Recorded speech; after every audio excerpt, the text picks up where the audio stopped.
Betting apps ను promote చేసిన కేసులో నటుడు విజయ్ దేవరకొండను విచారించింది ఎన్ఫోర్స్మెంట్ డైరెక్టరేట్. ఈ వ్యవహారంలో గతంలోనే నటుడు ప్రకాష్ రాజ్ ను ప్రశ్నించారు ఈడీ అధికారులు. ఈ కేసులో రాణా, లక్ష్మీ ప్రసన్న లాంటి సెలబ్రిటీలు కూడా త్వరలోనే ఈడీ విచారణకు హాజరు కానున్నారు. బెట్టింగ్ యాప్స్ జనం జీవితాలను గుల్ల చేస్తున్నాయి. వాటి బారిన పడి సర్వస్వం కోల్పోయి అప్పుల పాలై ఆ ఊబిలో నుంచి బయటపడలేక అనేక మంది ఆత్మహత్యలు చేసుకున్నారు. బెట్టింగ్ యాప్స్ ని అనేక మంది సెలబ్రిటీలు, ఇన్ఫ్లుయెన్సర్లు ప్రమోట్ చేశారు. వారిపై పోలీసులు కేసులు నమోదు చేశారు. బెట్టింగ్ యాప్స్ కు ప్రమోషన్స్ చేసిన వారికి డబ్బులు అందడంలో మనీ లాండరింగ్ జరిగిందనే సమాచారంతో ఎన్ఫోర్స్మెంట్ డైరెక్టరేట్ రంగంలోకి దిగింది. బెట్టింగ్ యాప్స్ ని ప్రమోట్ చేసిన సినీ నటులకు నోటీసులు ఇచ్చింది. వారిని ఒక్కొక్కరిగా పిలిచి ప్రశ్నిస్తోంది. గత వారమే ఈడీ విచారణకు హాజరయ్యాడు సీనియర్ నటుడు ప్రకాష్ రాజ్.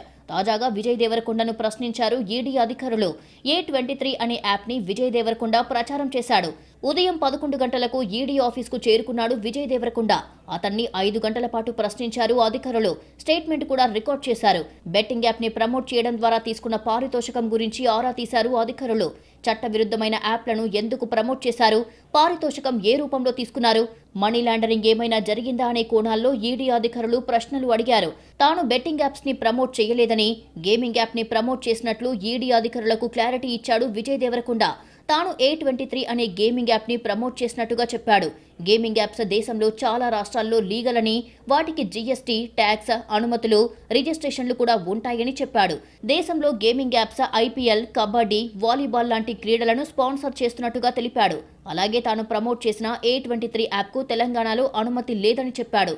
అలాగే తాను చేసుకున్న కాంట్రాక్ట్, తీసుకున్న డబ్బుకు సంబంధించిన వివరాలన్నీ ఈడీ అధికారులకు సమర్పించాడు.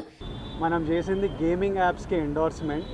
గేమింగ్ యాప్కి బెట్టింగ్ యాప్కి అసలు సంబంధమే లేదు.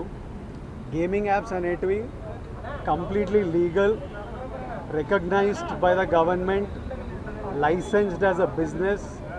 వాళ్ళకి GSTలు, TDSలు, కంపెనీలు, it's fully registered, recognized by supreme court and various state governments.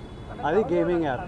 అటువంటిది A23. ట్రాన్సాక్షన్ డీటెయిల్స్ ఏంటి, ఆ కంపెనీ, అవన్నీ పంపించేసినాము. బెట్టింగ్ యాప్స్ ని ప్రమోట్ చేశాడు అని గత నెల 30న నటుడు ప్రకాష్ రాజ్ను ప్రశ్నించారు ఈడీ అధికారులు. ప్రమోట్ చేసినందుకు తాను డబ్బులేమీ తీసుకోలేదని, మరోసారి అలాంటి ప్రమోషన్స్ చెయ్యబోను అని ప్రకాష్ రాజ్ వివరణ ఇచ్చాడు. ఈ నెల 11న నటుడు రాణా కూడా ఈడీ ముందు హాజరు కానున్నాడు. 13న విచారణకు రావాలని మంచు లక్ష్మికి ఈడీ నోటీసులు అందాయి.